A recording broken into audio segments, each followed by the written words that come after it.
আসসালামু আলাইকুম ভিউয়ার্স, আমরা এরকম ফটো থেকে যদি এরকম ফটো বানিয়ে ফেলি তাহলে কীরকম হয় বিষয়টা। তো এরকম ফটো বানানোর জন্য আমাদের জাস্ট একটা ক্লিক করতে হবে, তাহলেই হয়ে যাবে। এই জন্য আমাদের একটা অ্যাপসেরও প্রয়োজন হবে।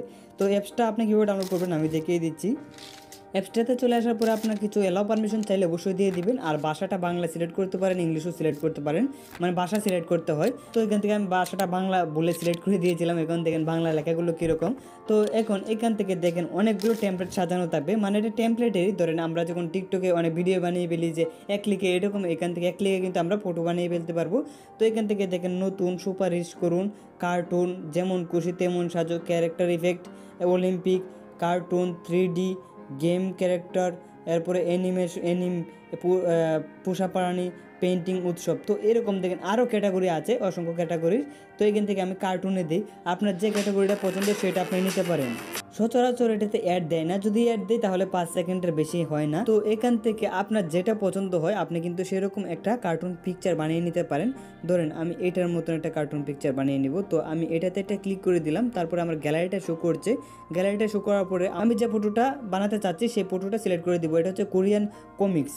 আমি একটা ফটো সিলেক্ট করে দিলাম, তারপর ড্রতে একটা ক্লিক করে দিব, তারপরে ওয়াচ অ্যাড একটা ক্লিক করবো। আমাদেরকে 10 সেকেন্ডের একটা অ্যাড দেখতে হবে। অ্যাড দেখা শেষ হয়ে গেলে এখান থেকে 100% কমপ্লিট হবে, তারপরে আমাদের ফটোটা কিন্তু অটোমেটিকলি কার্টুন ফটো হয়ে যাবে। দেখেন আমাদের ফটোটা কিন্তু অলরেডি হয়ে গেছে, মানে কার্টুন ফটো।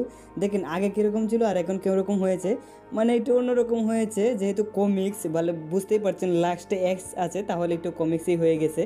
তো এখন এই ফটোটা আপনি ডাউনলোড করতে পারবেন। এটা হচ্ছে ভিডিও আকারে ডাউনলোড করতে পারেন, এটা হচ্ছে সেভ ফটো।